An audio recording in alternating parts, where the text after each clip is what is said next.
Olá, sejam bem-vindos ao Portal It's Money, informação que conecta você ao mundo dos investimentos de forma ágil e descomplicada.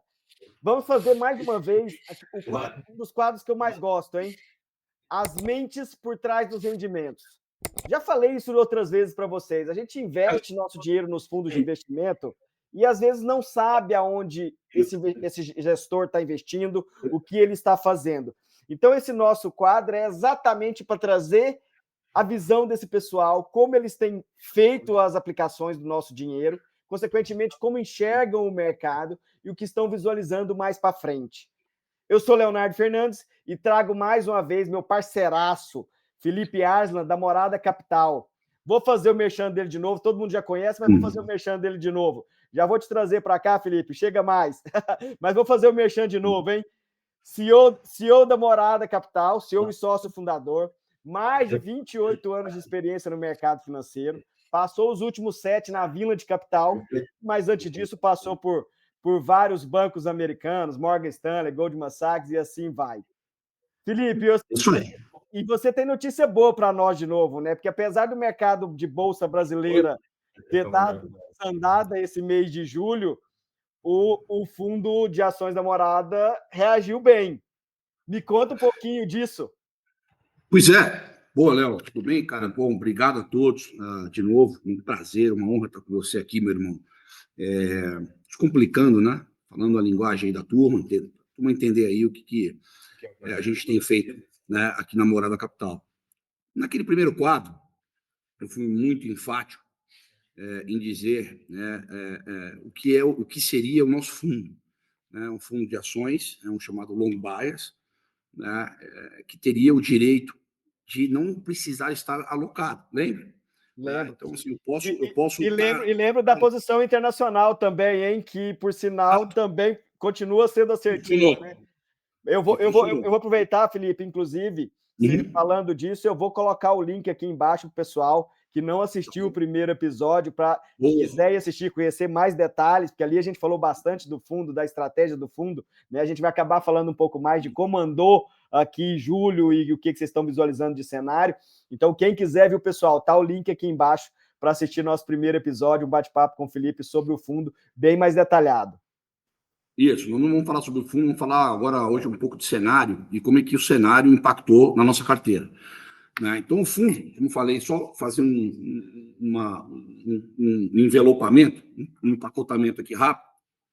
O nosso produto ele tem o direito de operar no Brasil, mas também operar fora, globalmente.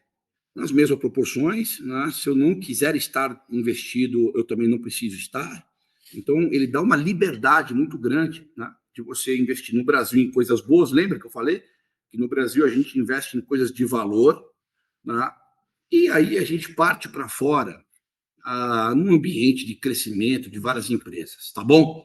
Então, assim, ele nos dá flexibilidade, ele nos dá liberdade para não só estar aqui no Brasil, assim, sabe, inserido nessa bagunça, porque o Brasil é bagunça, gente. Vocês sabem o que eu estou falando, o Brasil é bagunçado. Né? Mas tem oportunidade? Claro que tem oportunidade. Então a gente também tenta capturar essas oportunidades. Quer que eu fale uma oportunidade do Brasil que nós estamos capturando? Itaú. Pronto. Lembra? Eu falei para vocês que a gente estava posicionado em Itaú. Itaú reportou um belíssimo e um resultado, uma máquina de fazer dinheiro. Né? E como eu falei para você também, nós gostamos de investir em alguns bancos aqui no Brasil. E Itaú é a nossa maior posição do book em Brasil. Né? Então, hoje eu não sei, acho que o papel deve estar subindo 2 e pouco, se não me engano, na última vez que eu vi. Mas ele vem subindo nos últimos 3, 4 pregões com muita consistência. E hoje hoje essa alta do Ibovespa hoje ele está representando aí quase 30% da alta do Ibovespa dele, né?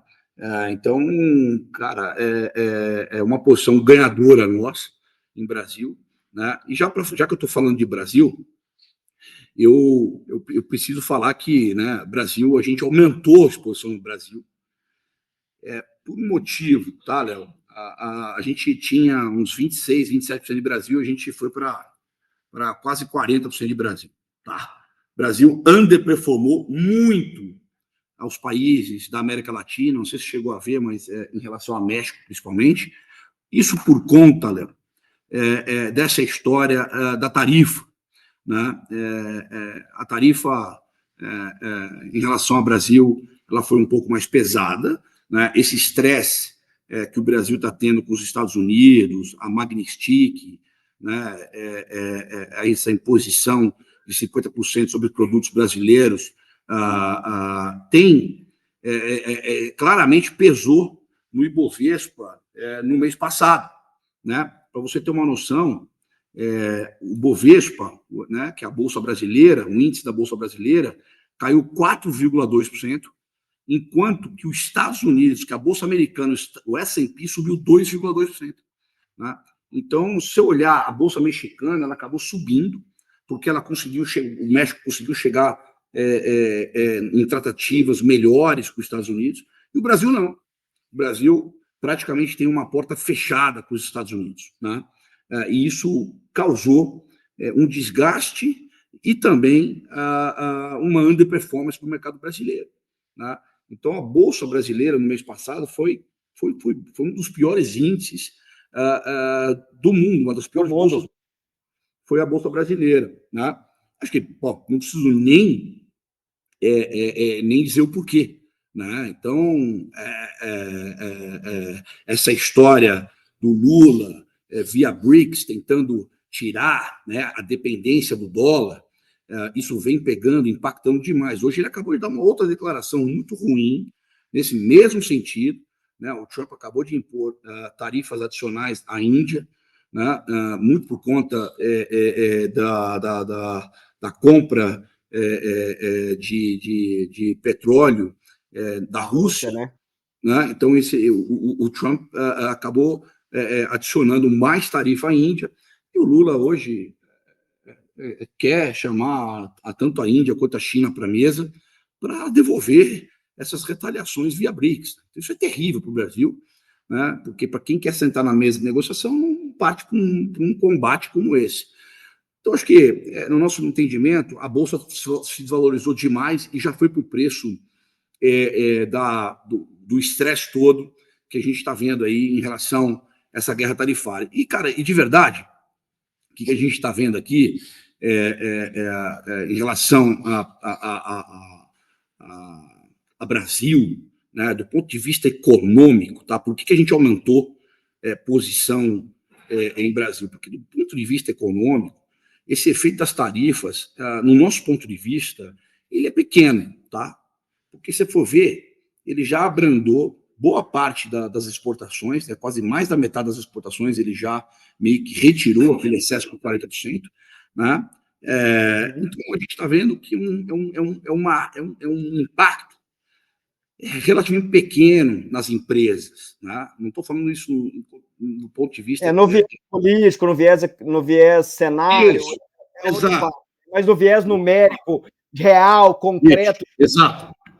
O prejuízo das empresas, a hora que a gente está fazendo o cálculo, está pequeno isso mesmo, de fato, ainda mais igual você falou, praticamente Embraer, café, um monte de coisas que envolveriam um grande percentual do processo, está fora agora, né? Perfeito. Então, para a gente, esse exagero na queda da Bolsa Brasileira, para a gente já coloca muito, né, do estresse da tarifa no preço, né? Então, por isso que nós aumentamos um pouco a Bolsa Brasileira, né? Então, nós aumentamos, basicamente, a gente comprou EWZ, aumentamos as nossas posições que nós tínhamos em algumas empresas de energia elétrica e também no banco, no Itaú, né, que a gente acabou ganhando um bom dinheiro hoje, aí, essa semana. Né? Essa é a parte de Brasil, que ainda vai ter muita água para passar debaixo dessa ponte aí, bicho. Essa história de tarifa ainda vai ter pano para manga, né?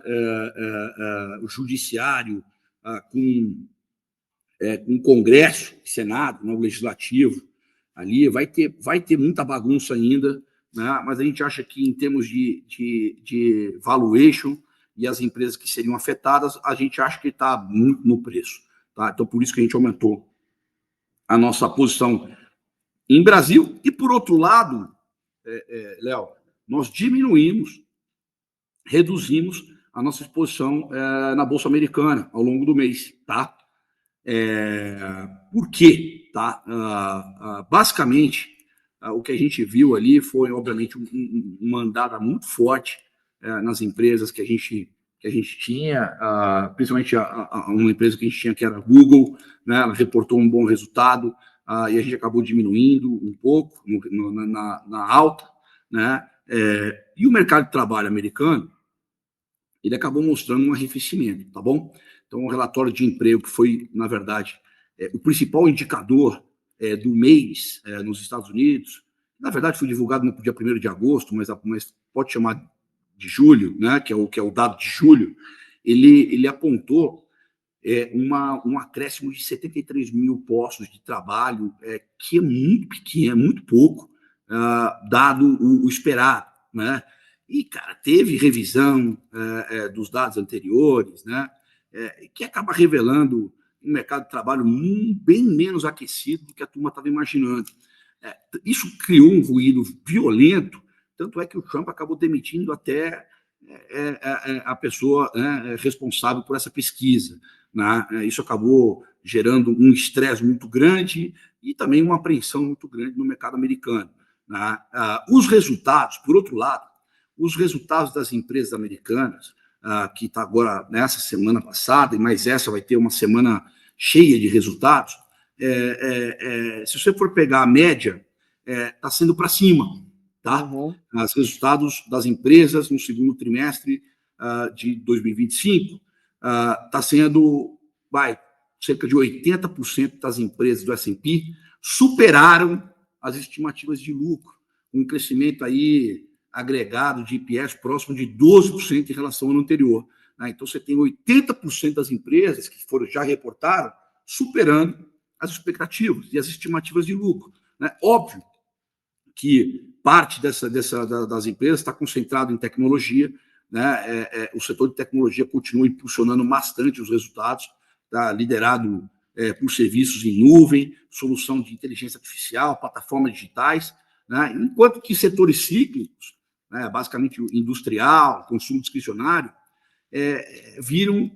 continuaram vendo as suas margens pressionadas, tá? O custo de insumo e tarifa. Então, assim, as empresas de tecnologia continuam concentrando esse rally, né? Essa boa performance das empresas que acabaram reportando resultado acima das expectativas, né? A perspectiva nossa, ela continua sendo positiva ainda, principalmente pela continuidade da adoção de inteligência artificial e a expansão do serviço em nuvem. Ela deve continuar sustentando lucros e também valuation das empresas, das mega caps, tá, que a gente chama. Uhum. Então, vai continuar tendo ainda bons resultados pela frente e vai continuar ainda, né, a perspectiva ainda bem positiva para a gente nessas empresas. E a gente mantém uma alocação nela, a gente mantém uma alocação em Google, a gente tem... Continua significativa a posição, né, Felipe? Continua significativa, você dá uma diminuída aproveitando o lucro gerado e compra mais oportunidade pela visualização que vocês viram aqui no Brasil, que barateou mais do que deveria, vamos dizer assim, né? Perfeito. E só para terminar, assim, o nosso hedge, que estava no DXY, que era dólar global, né, a gente trocou ele, a gente zerou, a gente estava carregando essa posição comprada, mas com o último dado de payroll, a gente acabou ficando um pouco preocupado com a dinâmica de crescimento e tudo mais, então a gente zerou um pouco esse DXY e a gente trocou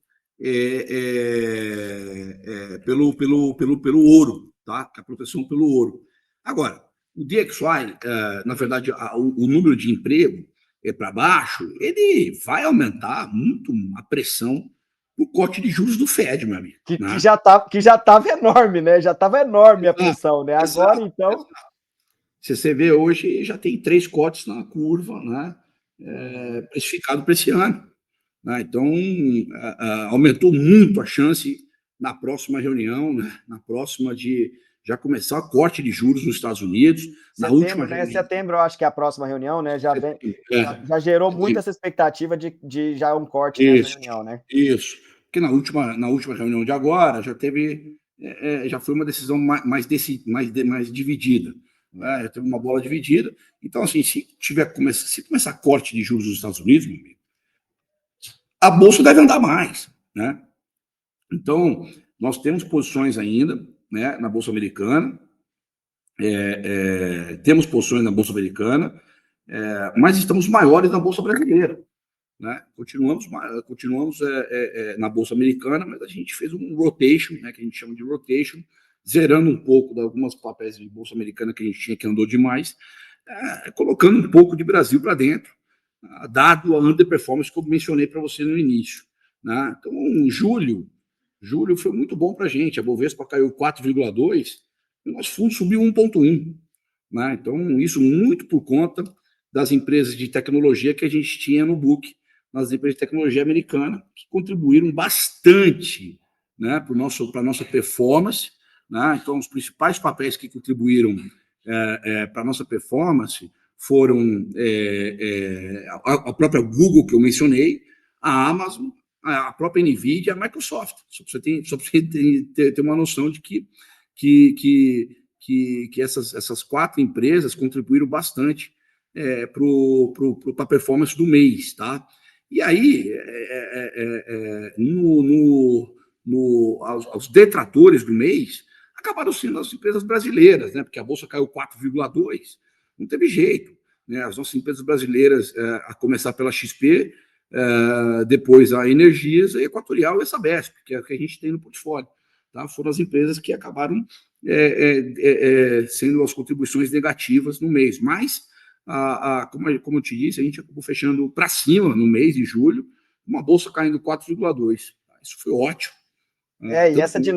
E essa dinâmica de vocês é que é muito bacana, que você comentou no início do papo aqui, né? Essa dinâmica, olha como é dinâmico, né? Você faz uma posição que te dá um bom resultado para julho, se defende bem, gera valor positivo num mês que praticamente a nível Brasil caiu tudo, e já mexe um pouco nessa posição que te deu resultado para frente, porque a perspectiva para frente já tem uma visualização um pouco diferente de aproveitar oportunidades justamente por conta desse movimento. Eu acho essa dinâmica de vocês, né, da Morada, muito interessante e comprova, só reforça o resultado que já vem acumulando no ano todo, de muita qualidade, de entrega de resultado, né, Felipe? Exato. É isso. Acho que, olhando para frente, o Brasil tem muita coisa para acontecer ainda. Essa história da tarifa nos parece que já está no preço, né? A Bolsa hoje perfumou bem, mas bem que teve a história do Itaú, do resultado do Itaú, né, que ajudou bastante. O estrangeiro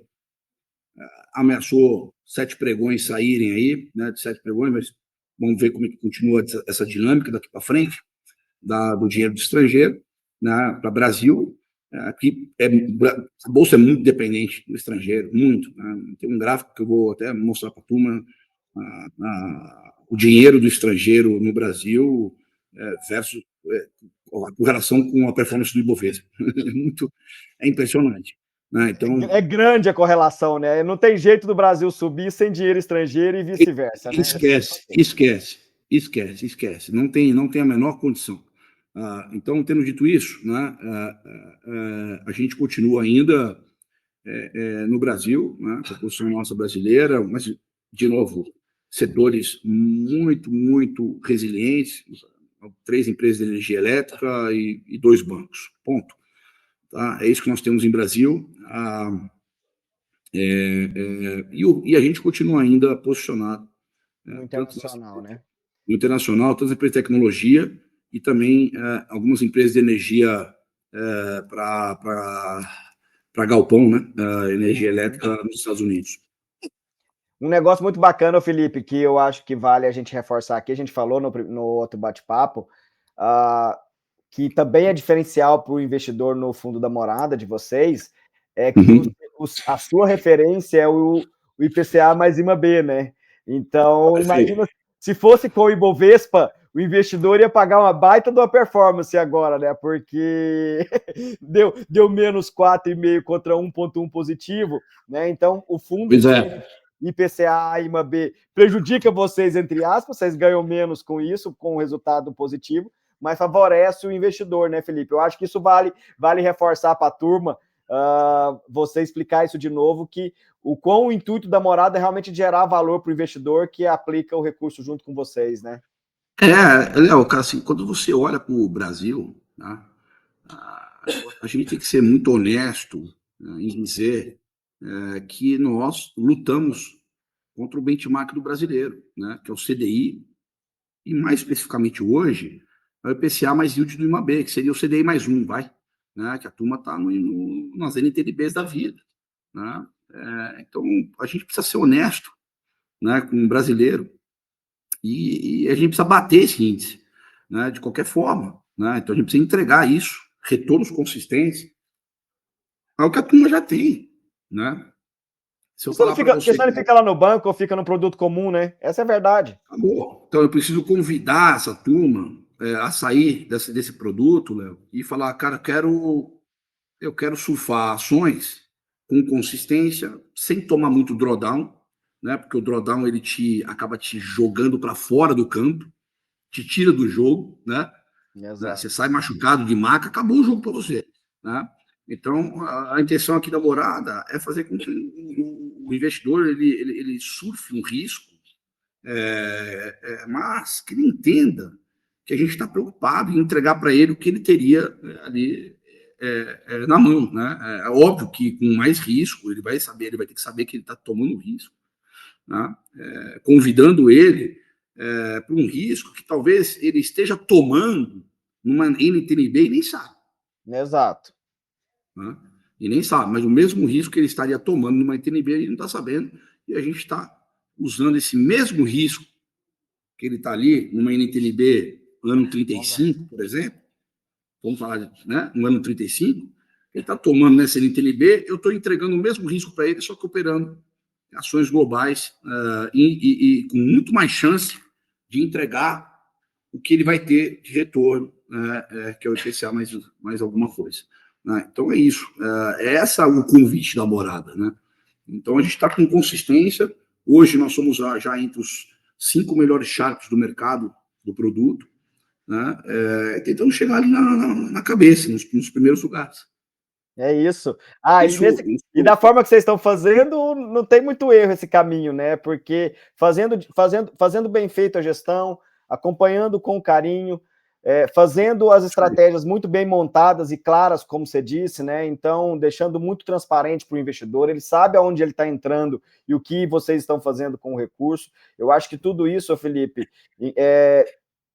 transcreve e transmite, né, a credibilidade que vocês já têm no mercado e carrega isso para a Morada no intuito de surfar esse crescimento com o passar do tempo, inevitavelmente, né?